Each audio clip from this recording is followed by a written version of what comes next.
오늘부터는 경건하지 않은 자들의 운명이라는 제목으로 설교했던 찰스 스펄전 목사님의 설교를 통해서 이사야 47장 14절의 말씀을 묵상하겠습니다.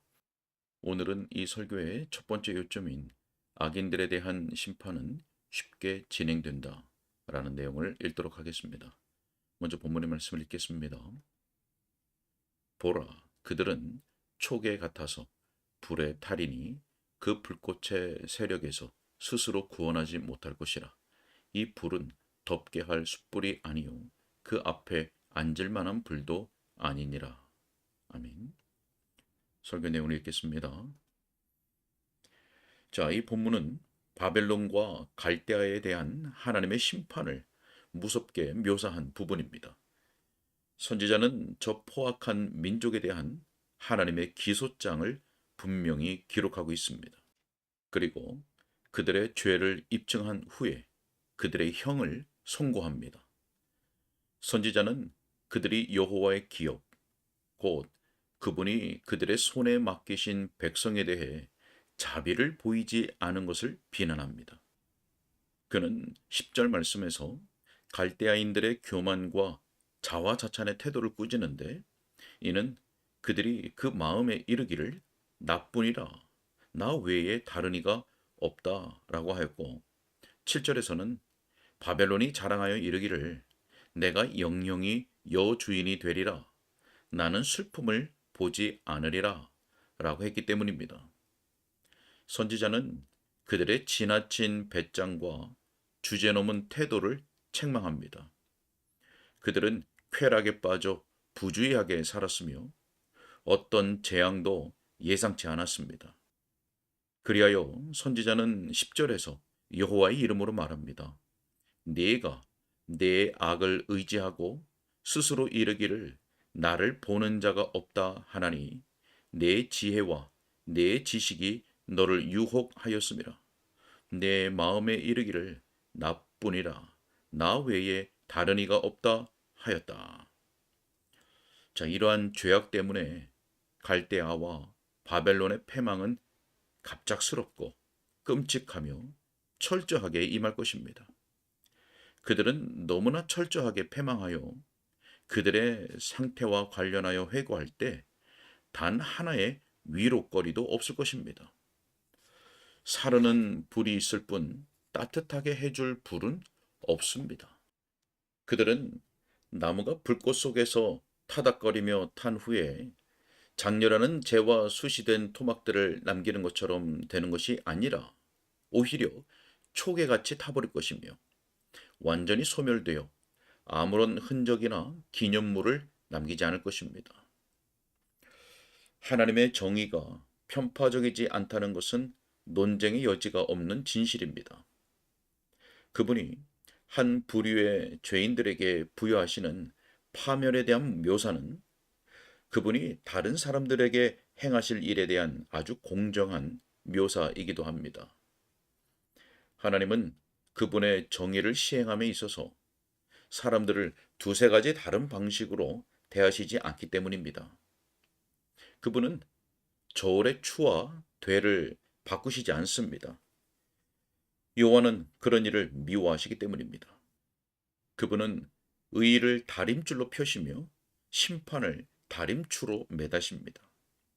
그분은 확정되고 변개치 않은 규칙에 따라 회개하지 않는 자들에게 복수하십니다. 그러므로 오늘 우리에게 갈대아의 패망은 주께서 자리에서 일어나 원수들을 심판하시고 대적들을 제거하러 오시는 날 회개하지 않는 죄인들에게 확실히 임할 멸망을 은유적으로 묘사하는 것입니다. 오늘 아침 저는 마음에 큰 떨림을 안고 이 주제를 가지고 여러분 앞에 나섭니다. 저는 이 예배당에서 여러분에게 상당 기간 설교해 왔고 제 주님의 십자가를 높이고 그분의 보혈의 충분성에 대해서와 그분의 은혜의 충만함에 대해 말하는 것을 기뻐해 왔습니다. 하지만 주께서 우리 위에 손을 얹으실 때, 그래서 우리가 그분의 심판에 두려운 일들에 대해 말하는 것을 거부하지 못할 때가 있습니다. 저는 오늘 사도가 다음과 같이 말했을 때의 심정과 비슷한 무언가를 느낍니다. 고린도후서 5장 11절과 20절 말씀입니다. 우리는 주의 두려우심을 알므로 사람들을 권면하거니와 우리가 하나님 앞에 알려졌으니 또 너희의 양심에도 알려지기를 바라노라. 하나님이 우리를 통하여 너희를 권면하시는 것 같이 그리스도를 대신하여 간청하노니 너희는 하나님과 화목하라. 성경에서 주님은 그분의 율법과 정의의 두려운 일들에 대하여 많은 말씀을 하셨고 십자가를 제외하고는 다른 어떤 주제들보다 그것에 관해 더 많이 말씀하셨습니다.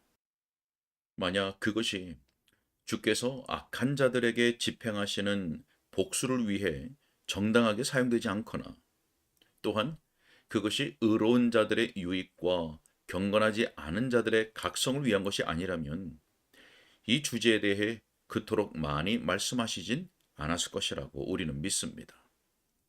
때때로 여호와의 선고가 벼락을 치듯이 울립니다. 그러므로 인간들이여 축복과 저주가 모두가 있음을 이것이든 저것이든 둘 중 하나가 여러분에게 반드시 임할 것임을 아시기 바랍니다. 자, 이 본문을 얼핏 보면 그 표현이 모순되는 것처럼 보입니다. 첫 번째 문장의 표현은 그들은 초계 같아서 불에 타리니 그 불꽃의 세력에서 스스로 구원하지 못할 것이라 입니다. 두 번째 묘사는 명백히 그와 정반대입니다.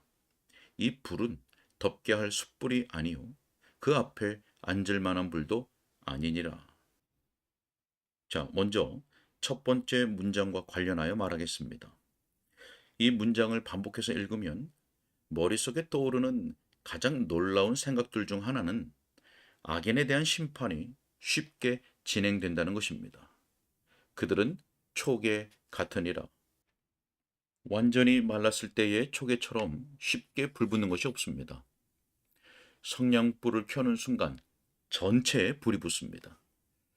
촉에는 그 자체에 화재를 일으키는 물질들을 함유하고 있기 때문입니다. 회개하지 않는 죄인들도 그러할 것입니다. 우리는 성경에서 죽지 않는 벌레에 대해 읽었지만 그 벌레는 죄인의 부패한 욕망 속에서 알을 까고 자랍니다. 우리는 결코 꺼지지 않는 불에 대해 읽었지만 그 불은 타락한 인간의 마음 속에서 그 연료를 발견할 것입니다. 우리는 바닥이 없는 구덩이에 대해 읽었지만 죄는 가늠할 수 없는 심연의 구덩이를 자기 스스로 팔 것입니다. 죄인이여, 주께서는 거대한 쇠사슬을 만들거나 암흑의 감옥을 세우실 필요가 없습니다. 그분은 죄인들의 내면에서 그들을 심판할 수단들을 찾으실 것입니다. 그분은 당신을 괴롭힐 고문 도구들을 만드실 필요가 없으니 당신 자신이 스스로에게 형 집행자가 될 것이기 때문입니다. 그분은 독초에서 저주의 액체를 짜내실 필요가 없으니 당신 자신이 스스로 마실 저주의 잔을 채울 것이기 때문입니다. 고문을 위한 형틀과 채찍들을 당신의 영혼이 스스로 만들 것입니다. 자, 기억의 능력을 가진 인간이요, 제 말을 들으십시오. 그 능력이 당신에게 슬픔의 도구가 될 것입니다. 기억이 당신의 과거의 모든 죄를 되돌아볼 것이며 비록 그것이 지금은 뱀의 비늘처럼 광택이 날지라도 후에는 그것이 당신을 찔러 당신의 혈관 속에 지금껏 당신이 알고 있는 그 어떤 독보다 더 악한 독을 주입할 것입니다. 당신의 기억이 한때 당신이 즐겼던 쾌락들을 회상할 테지만 그런 쾌락으로부터 당신은 영원히 추방됩니다. 당신의 기억은 한때 당신이 들었던 경고들과 당신의 귀에 들려왔던 사랑의 초대들을 떠올릴 것입니다. 그 모든 것이 지나가고 끝났을 때 당신의 기억은 지금보다 더 강해질 것입니다.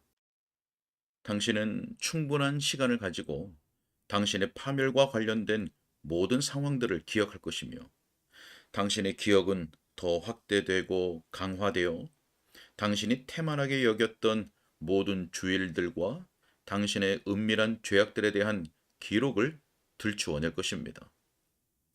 네, 당신이 잊어버린 모든 신성 모독적인 발언들, 시간에 의해 깊이 파묻혔던 은밀한 악행들이 영원한 손에 의해 파헤쳐져 밝히 드러날 것입니다. 지금도 당신의 죄가 기억나자마자 당신의 뺨은 수치로 붉어졌습니다. 하지만 기억이 들리는 소리를 얻게 될 때 당신은 정녕 창백해질 것이며 당신의 무릎은 두려움으로 인해 부들부들 떨게 될 것입니다. 기억하라 라는 그 음성은 마치 전능하신 하나님이 진노의 유리병을 쏟아 부으시는 것처럼 두려울 것입니다. 자, 기억 외에도 당신에게는 양심이 있습니다. 당신은 양심을 침묵시키기 위해 애써왔습니다. 하지만 아무리 마취시키고 재갈을 물려도 그것은 종종 당신으로 하여금 불행을 느끼게 만듭니다.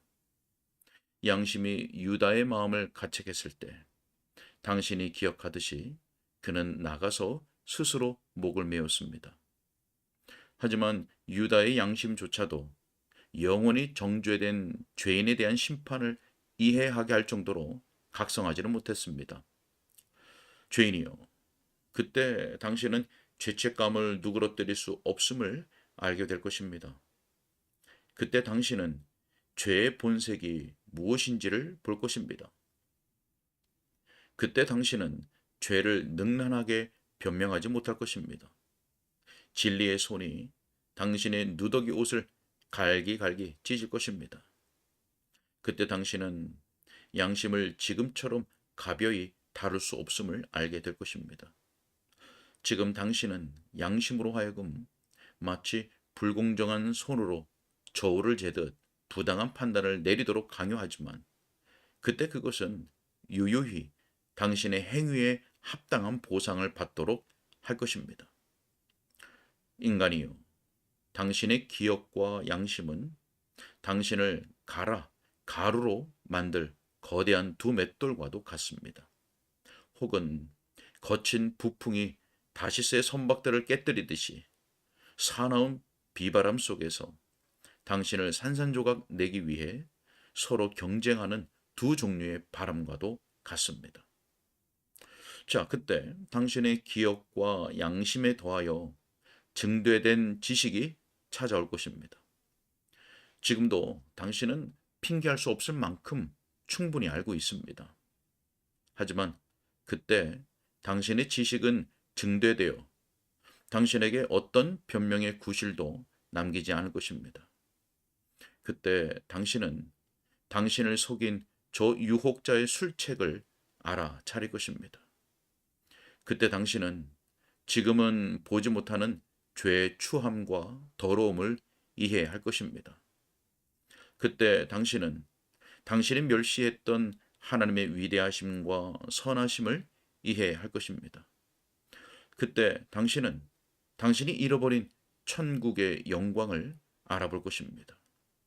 그때 당신은 당신의 머리 위에서 흘러가는 영혼에 대해 자각하기 시작할 것입니다.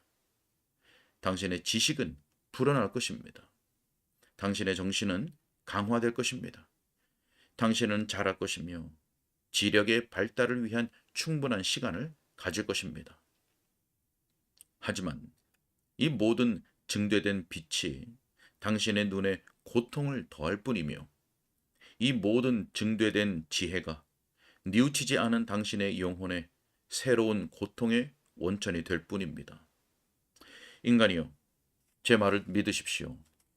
저는 단지 당신을 자극하여 고통스럽게 하려고 이 말을 하는 것이 아닙니다.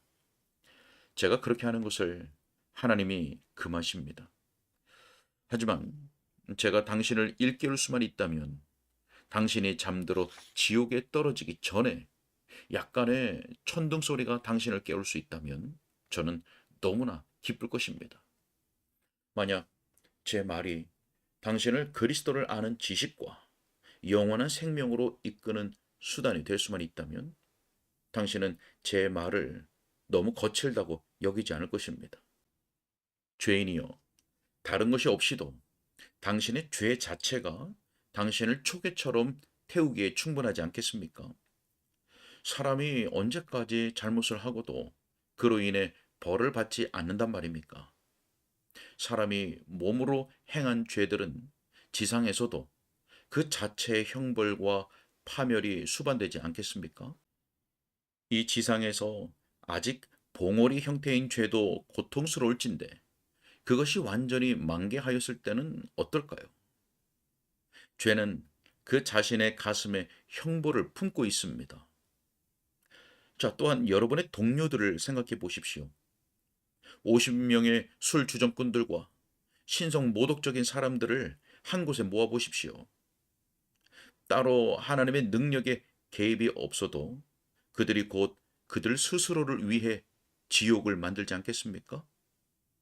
그들을 한 무더기로 모아둘 때 어떤 일이 일어날까요? 그리스도께 복종하지 않는 그들 수만 명이 마땅히 있어야 할 곳에 있는 자신들을 발견하지 않겠습니까? 자, 그들은 펄펄 끓는 솥에 담긴 고기처럼 될 것이며 불붙은 솥 안의 기름, 불꽃 속의 장작개비, 화염 속의 석탄처럼 될 것입니다. 그들은 남을 괴롭히면서 또 괴롭힘을 당할 것입니다. 서로 더 악한 죄들을 짓도록 더 무서운 신성 모독을 범하도록 자극할 것입니다. 그렇게 함으로써 그들은 하나님으로부터의 분리와 그분과의 적대 상태의 결과로 생긴 큰 어둠의 공포를 서로에게 증대시킬 것입니다. 죄인이여, 당신은 하나님께서 당신을 괴롭힐 귀신들을 보내실 필요가 없음을 발견할 것입니다. 당신의 죄들이 충분히 악귀들이 될 것이며 또한 저 무적행에 있는 당신의 동료들이 충분히 악귀들이 될 것입니다. 그런 동안 당신의 기억, 당신의 양심, 당신의 지식은 그 불꽃에 연료를 더할 것이며 그리하여 당신은 정령 초계같이 불에 탈 것입니다. 아멘. 오늘은 여기까지 읽겠습니다.